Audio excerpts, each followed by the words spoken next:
Taking a break real quick from the issues down in Antarctica, there have been an increasing number of hit pieces being put out by the mainstream media regarding Venezuela, and I would like to cover a couple of them today to show you the psychological operations they're running with these hit pieces. They're revealing information in the articles that people are glossing over, and the way that they have couched the information, they've done it in a way to make you skip over it and not even pay attention to it.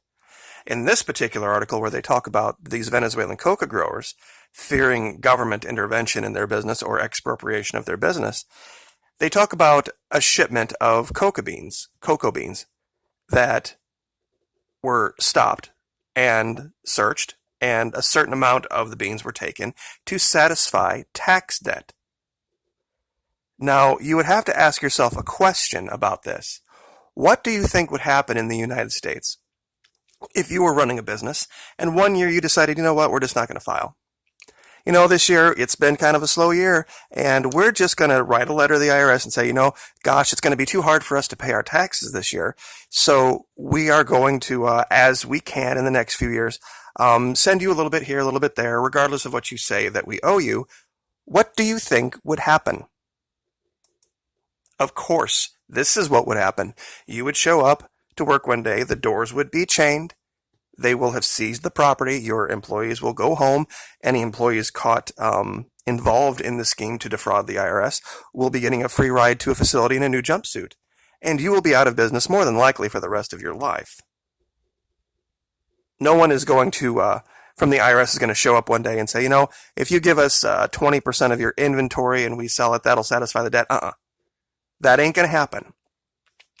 But in this article from Reuters, they make it seem as if something illegal, immoral, and criminal has gone on because the tax authorities in Venezuela have done something to business to ensure that they pay their taxes.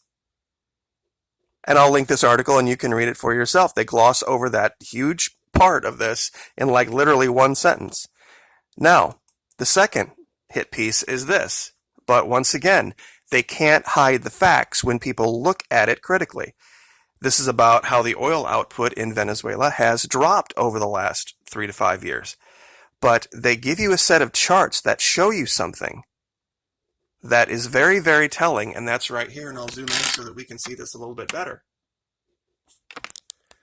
Okay, this top set of numbers here, upper left, dwindling production, starts in 2008, where they were at 3.23 million barrels a day. Now, remember something, Chavez took over in 99, so this was year 10 of evil, terrible, horrible socialism. And they were at record output. They were one of the top producers in the world, founding member of OPEC. And as you can see through here, 2009, 10, 11, 12, 13, there was a decline in output, but it had nothing to do with socialism. There was a slowdown in the U.S. economy at this time. There was also the huge issue with the U.S. financial crisis. And we are, and still were then, and still are, a big buyer of their oil. But it didn't affect them nearly as bad as it did a lot of other countries. The real problem happened here in 2015, where they dropped to 2.75 million barrels a day, and then declined down to their current number of 1.52. But look at the revenue, which is right below it. This is the real story that no one talks about. It has to do with the cratering of the price of oil. Now, here's 2012 through to 13. They're bringing in $94.3 billion a year in 2013. By 14, it had dropped to $81.7 billion because of the drop in oil prices. But look at the number up here. They're producing 2.79 million barrels a day in 2014. And for that, they're getting $81 billion. The very next year, they dropped production moderately to 2.47, but the revenue was down 50%. Now, the cost of producing the oil didn't go down 50%. So what really happened? This was a coordinated strike by the United States on the price of oil. If you don't believe that, that's covered here in Investopedia. We have used this article before in many, many, many different videos. Why did the price of crude oil drop so precipitously in 2015? Number one was the strong U.S. dollar. Number two, and primarily, OPEC. See, the U.S. got together with its buddies in OPEC that they had, Saudi Arabia and Iraq primarily, and while every major financial indicator in the world said that the demand for oil was slowing and that prices should be cut, or excuse me, output should be cut, the U.S. and its buddies put their foot on the accelerator and increased the amount of oil. In fact, it even states that right here. Of the participating countries in OPEC, Iran, Venezuela, and Algeria wanted to cut production to firm up prices. Saudi Arabia, UAE, and other Gulf allies refused to do so, U.S. allies, and Iraq sits alone as the only OPEC country that not only maintained supply, but actually increased it. This resulted in an oversupply of oil, which in turn placed downward pressure on crude oil prices for the long term. Add in the U.S. lifting its ban on oil exports, this is what happened. And they show this in these charts. The staffing shortfall didn't really come into play until this year, which is the point of the article here, that they're talking about the staffing losses. But oil prices dropping from $88 a barrel in 2014 to $44 a barrel in 15, all the way down to $35 a barrel in 16 over 2 years, that's not a natural fluctuation in the oil prices. Another argument that people have made is that, well, Venezuela should have saved for a rainy day. They spent too much when things were good, and they didn't have enough of a sovereign wealth fund to cover it. Bullshit. Absolute and total horseshit, because dozens of other countries suffered under this. The difference is those countries were able to go to the IMF, able to go and get loans to cover the shortfall. Venezuela, the sanctions that were put on in 2015 prevented them from doing that. That's what caused the starvation. That's what caused the inability of Venezuela to import food. This is the story that most people in America don't know unless you've been watching my channel for about a year. This is the truth of what really happened in Venezuela. The reason that these Venezuelan coca growers have seen a problem shipping their goods is because there are all sorts of problems in Venezuela now because of this financial crisis.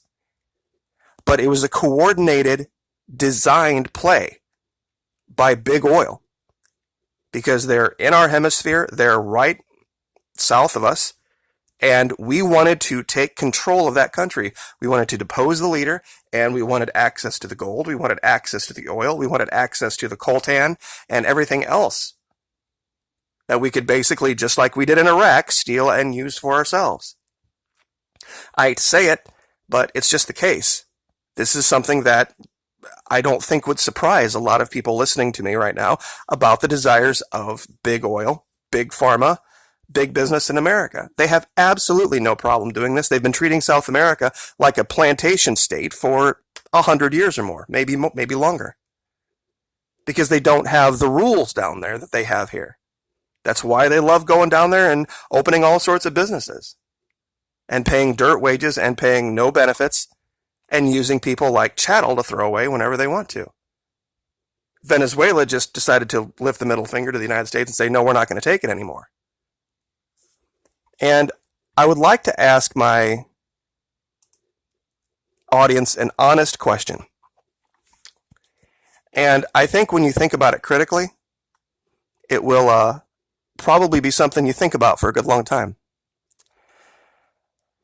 We know that the drug problem in this country is primarily caused by Colombia and Mexico. Now, we've talked about building this giant wall and having that be the way to stop immigration into this country and stop the drug problem and stop all of this. Yet when it comes to Venezuela, we use these sanctions to attack the people of Venezuela. Why have we never sanctioned Mexico? Why have we never sanctioned Colombia? I mean, we know that's where the drugs are coming from, and we know that the policies of those governments have led directly to the rise of the cartels. People have heard of Mexican drug gangs. They've heard of the Cali cartel. They've heard of the Medellin cartel. Ever heard of the Caracas cartel? No. You ever heard of the Maracaibo cartel? No. Those are cities in Venezuela. The last place you want to be caught being a drug dealer is in Venezuela. You know why? Because they will hang you and leave your body out on display for the birds, with a giant sign around your neck saying, "This is what we do to drug dealers." Why has there never been sanctions on Colombia? Why have there never been these heavy-handed attacks on Mexico? Why have we never advocated for the overthrow of the government of Mexico or Colombia? Has Venezuela ever made a threat to the United States? Have they ever threatened to wipe us off the globe like the Iranians? No, absolutely not. In fact, they were our ally, and we've mentioned this before. They fly F-16s. You know, it's ironic to me that this government shutdown is going to disallow for the operation of the Coast Guard. See, because they're under DHS, they're not under DOD. That because we won't get funding for this wall to protect America, we're going to jeopardize the border security of America in the Gulf because of the lack of operation of the Coast Guard, which is set for tomorrow. And if you don't believe me, look it up. Doesn't that seem a little odd to you?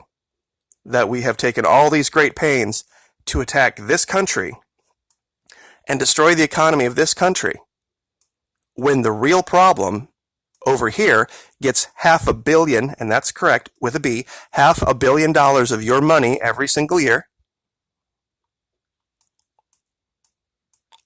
And we absolutely have done nothing to sanction or affect the economy of Mexico whatsoever.